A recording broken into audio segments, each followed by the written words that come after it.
آ گئی، کچھ کھانے کو دل نہیں کرتا تھا، گھر والے بار بار کہتے کچھ کھا لیجئے کچھ کھا لیجئے، نہیں کھاتے تھے۔ بالآخر حضرت نافع آپ کے غلام تھے، ان سے کہنے لگے کہیں سے مچھلی مل جائے نا تھوڑی سی، میں کھاؤں گا۔ تو کہتے ہیں میں سارے مدینے میں ڈھونڈتا رہا، مچھلی نہ ملی۔ اگلے دن بھی ڈھونڈی تو نہ ملی، تیسرے دن بھی ڈھونڈی تو نہ ملی، تو فرمانے لگے یار بس چھوٹی سی خواہش ہے، کوئی فرض نہیں ملتی تو رہنے دے۔ کہتے ہیں چوتھے دن مچھلی مل گئی، میں 1.5 دینار کی مچھلی لایا، لا کے حضرت عبداللہ ابن عمر رضی اللہ تعالیٰ عنہ کے سامنے جو مچھلی رکھی تو آپ نے لقمہ روٹی کا توڑا تھا، مچھلی کو لگانے لگے کہ دروازے پہ فقیر نے آ کے آواز دی کچھ کھانے کو دو۔ تو حضرت عبداللہ ابن عمر نے روک لیا اور ہنسے۔ کئی دفعہ دے ہم بھی دیتے ہیں پر ہمارا چہرہ دیکھنے والا ہوتا ہے، اتنے ہم غصے میں ہوتے ہیں، دے دیتے ہیں، لیکن جو کھلوٹیں ہوتی ہیں نا چہرے والی وہ گنی نہیں جاتی۔ ہنسے، فرمایا دیکھو میرا اللہ کتنا کریم ہے، وہ مجھے بچانا چاہتا ہے، اٹھا بار دیا جا کے۔ تو خادم اب حکم کا پابند تھا، وہ لیت اللہ تو کر نہیں سکتا تھا، وہ گیا اور جا کے دے آیا۔ فقیر جب سارے محلے سے آٹا اکٹھا کر لیتے ہیں تو پھر ایک جگہ جا کے بیچتے بھی ہیں۔ دے آیا، وہ 2 گلیاں آگے گزرا تو میں پیچھے دوڑا گیا، میں نے کہا سچ بتا کھانی ہے کہ بیچنی ہے؟ وہ کہنے لگا جو بھی سبب لگ جائے کر جاؤں گا، آپ نے دے جو دی ہے۔ تو کہتا ہے میں نے اسے کہا کہ یہ 1.5 دینار کی میں نے خریدی تھی، اگر تو 2 دینار کی مجھے بیچ دے تو آج کل مچھلی مدینے میں مل نہیں رہی، تو میں اپنے آقا کو دے دوں گا، وہ یہی کھائیں گے، بیمار ہیں۔ تو کہنے لگا جی بسم اللہ، مجھے کیا اعتراض ہے، 2 دینار مل رہے ہیں، 1.5 کی مچھلی، اور 1.5 کی بھی کسی نے نہیں خریدنی تھی، اب تو پک گئی۔ فرماتے میں نے 2 دینار اس کو تھمائے، وہ مچھلی اس سے خریدی اور خرید کر کے میں لایا، لا کے حضرت عبداللہ ابن عمر کے سامنے دوبارہ رکھی تو فرمایا یہ کیسے آ گئی؟ میں نے کہا حضور 1.5 کی خریدی تھی اور پھر فقیر کو دے دی، اب اسی سے میں 2 دینار کی خرید کے لایا ہوں، آپ قبول فرمائیں۔ تو فرمانے لگے تم نے اچھا نہیں کیا، اب اس طرح کرو 2 دینار بھی اسے دے اور مچھلی بھی واپس دے آؤ۔ عرض کی حضور کیوں؟ فرمایا تم نے قرآن نہیں پڑھا؟ حضور پڑھا ہے۔ فرمایا رب فرماتا ہے لن تنالوا البر حتی تنفقوا مما تحبون، تم بھلائی کو اس وقت پہنچو گے جب اپنی پیاری چیز راہ خدا میں خرچ کرو گے۔ امام غزالی نے لکھا ہے، فرمانے لگے دیا، تو وہ حضرت نافع کہتے ہیں میں دینے گیا، دے کے واپس آیا تو کچھ پریشان تھا کیونکہ مجھے بھی 4 دن ہو گئے تھے نا تلاش کرتے، تھوڑی طبیعت میں مایوسی تھی کہ اتنی محنت سے میں نے لایا اور آپ نے واپس کر دی۔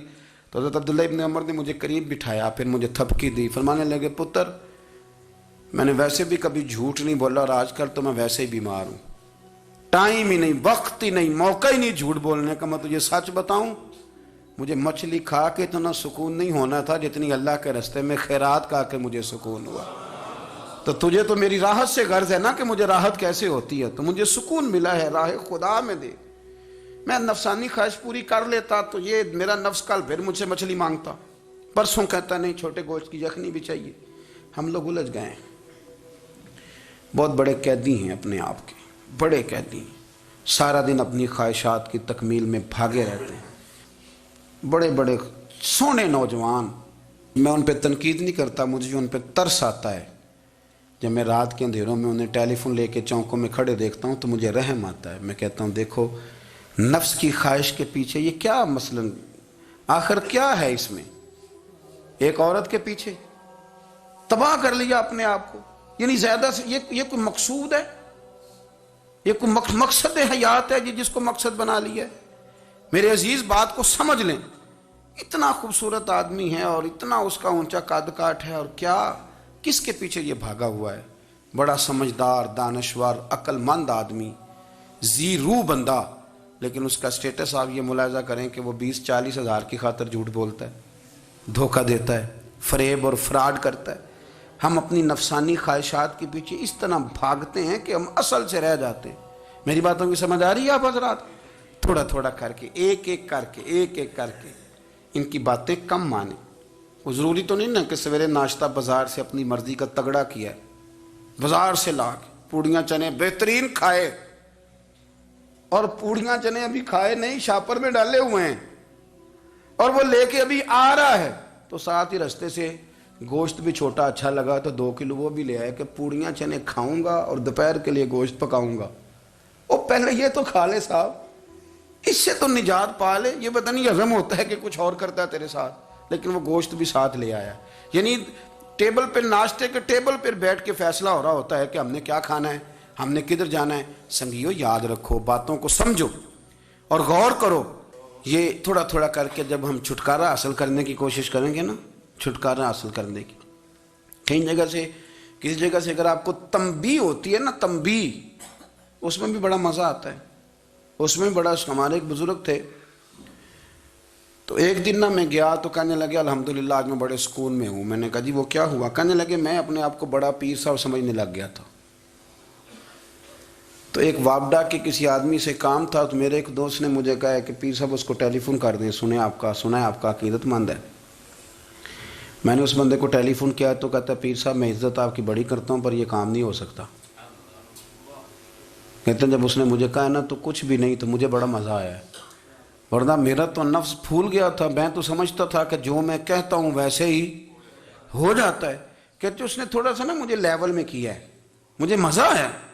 یہ لوگ نا اپنے اوپر بوجھ ڈالتے تھے، یہ تھوڑا تھوڑا پیچھے ہٹتے تھے، یہ سمجھتے تھے کہ اس طرح تو ہماری تکمیل رہ جائے گی. صبح سے شام تک اگر اسی نفس کی باتیں مانتے جائیں گے تو خرابی کرے گا. دولت کا نشہ ہے بھائی، دولت کٹھی کرنے والا کسی جگہ سیر نہیں ہوتا. حسن کا نشہ ہے، حسن کا نشہ ہے. حضرت ابو بکر شبلی رحمۃ اللہ علیہ فرمایا کرتے تھے جو تیری بیٹی کو خوبصورت سمجھ کے اس کے ساتھ نکاح کرنا چاہے اسے بیٹی نہ دینا. حضرت جی کیوں؟ فرمایا حسن تو تھوڑے دن کے بعد ختم ہو جائے گا، پھر وہ اس کی قدر نہیں کرے گا، وہ تو کہیں اور منہ مارتا پھرے گا. حضرت ابو بکر شبلی رحمۃ اللہ تعالیٰ علیہ کی بیٹی خوبصورت تھی. ایک نوجوان کہنے لگا میرا نکاح کر دیں. آپ فرمانے لگے پتر تو 1 مہینے کے بعد آنا، کر دوں گا. بڑی موٹی تازی خوبصورت صاحبزادی. تو حضرت نے اسے دوائی کھلائی، اسے پخانے لگ گئے. جو پخانہ کرتی ایک مٹکے میں سنبھال دیتے. تھوڑا وقت گزرا تو وہ ہڈیوں کا پنجر بن گئی. مہینے بھر میں دست اتنے آئے کہ کمزور ہو گئی. تو ابو بکر شبلی 1 مہینے کے بعد نوجوان کو بلایا، فرمایا ادھر آ تیرا نکاح کروں. بچی دکھائی تو وہ کمزور بستر پہ پڑی. فرمایا شادی کر. کہنے لگا اس سے نہیں میں نے کرنی. فرمایا یہ وہی ہے؟ کہنے لگا جی نہیں. فرمایا تو کہتا تھا مجھے عشق ہے، کدھر گیا تیرا عشق؟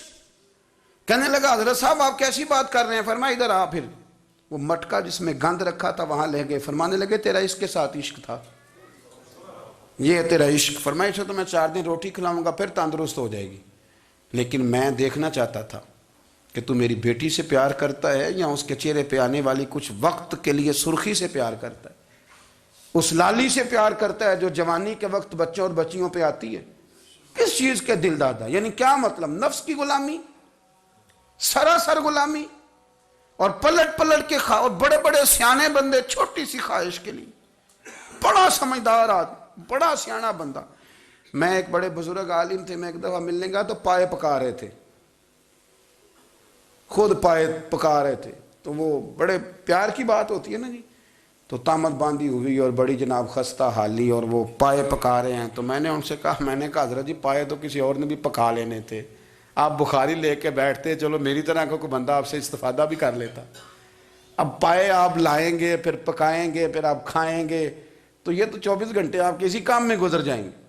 تو یہ ایک چھوٹی سی خواہش کے لیے. میں کسی چیز کو حرام نہیں کہہ رہا، قرآن پاک کی جو آیت پڑھی ہے صرف اس کی تفسیر آپ کے سامنے عرض کر رہا ہوں.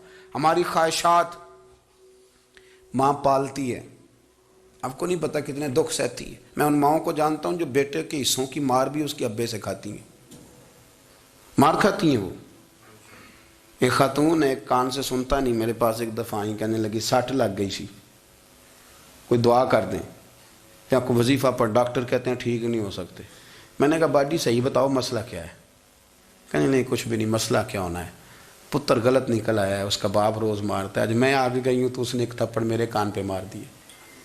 تو پردہ پھٹ گیا. مائیں مار کھاتی ہیں لیکن وہ پتر جس کو بڑی محنت سے پالا ہے وہ جوان ہوتا ہے تو اماں سے کہتا ہے تجھے چھوڑ دینا ہے، پر جس لڑکی سے میرا ٹیلی فون پہ رابطہ ہے اسے نہیں میں نے چھوڑنا، وہ نہیں چھوڑ سکتی. ہر شے کچل جاتا ہے وہ. اماں کبھی لیٹ کے رات کو سوچتی ہے کہ یہ تو میری کل کمائی تھی، میں تو آج بھی اس کے حصے کے تھپڑ اپنی گالوں پہ برداشت کر رہی ہوں، تو یہ کدھر گیا؟ اردشیر نام کا بادشاہ تھا. حضرت محدث ابن الجوزی آج سے کچھ 700 سال پہلے لکھتے ہیں. اردشیر بادشاہ بڑا خوبصورت تھا، جوان تھا، بڑا عقل مند تھا. اس نے اس طرح کیا کہ قریب قریب کی ساری ریاستوں پہ قبضہ کر لیا. بڑا عقل مند زیرک تھا، قبضہ ہو گیا. ایک بادشاہ بڑا سخت تھا، اس کے ساتھ جب پنجہ آزمائی ہوئی تو اردشیر کہتا ہے اس پہ میرا قبضہ نہیں ہو رہا تھا، اور جب ہم نے ساری ریاستوں نے مل کے اس پر حملہ کیا تو ایک قلعے کے اندر قلعہ بند ہو گیا. اردشیر بڑا خوبصورت آدمی تھا، بڑا سمجھدار تھا، تو وہ بادشاہ قلعہ بند ہو گیا. اس نے کہا نکلنا ہی نہیں. اب وہ اندر بند ہے، یک بارگی حملہ کیا تو وہ بڑا بڑا قلعہ تھا اس میں بند ہو گیا.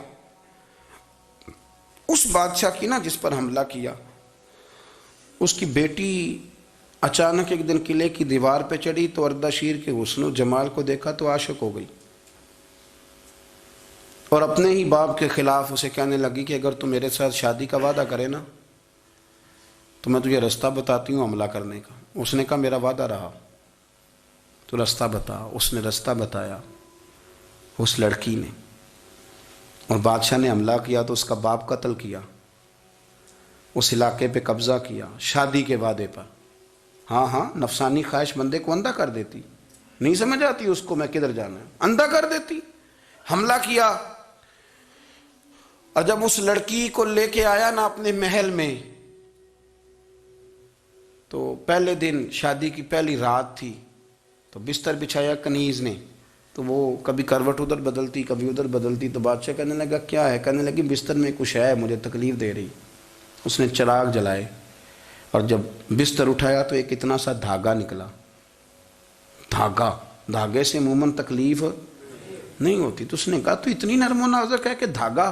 کہنے لگی میرا باپ نا میرے ساتھ اتنا پیار کرتا تھا کہ روز میرا بستر بھی خود بچھاتا تھا، اور اس نے آلہ رکھا ہوا تھا، وہ ناپتا تھا کہ کوئی پایا اونچا نیچا تو نہیں، میری بیٹی کا بیلنس سوتے وقت خراب نہ ہو جائے. اور میرے لیے گوشت اور کپڑے بھی خود پسند کر کے لاتا تھا، کھانے پینے کا خود خیال کرتا تھا. اردشیر کہنے لگا اچھا وہ اتنا پیار کرتا تھا، اور پھر تو نے اس کے ساتھ کیا کیا؟ کہنے لگا بلاؤ کنیزوں کو. کنیزوں کو بلایا، فرمایا اس کو اٹھاؤ اور جلاد کے پاس لے جاؤ، اسے کہو کہ اس کے بال ایک گھوڑے کے ساتھ باندھے، پیر دوسرے گھوڑے کے ساتھ باندھے، اور ایک گھوڑا ادھر بھگا دے کدھر بھگا دے. یہ جس کے باپ نے اتنا پیار کیا، یہ نفس کی اتنی غلام ہے کہ اس کی وفادار نہیں رہی تو میری وفادار کیسے بنے گی؟ جس نے اتنے نازوں سے پالا کہ دھاگا اسے برداشت نہیں.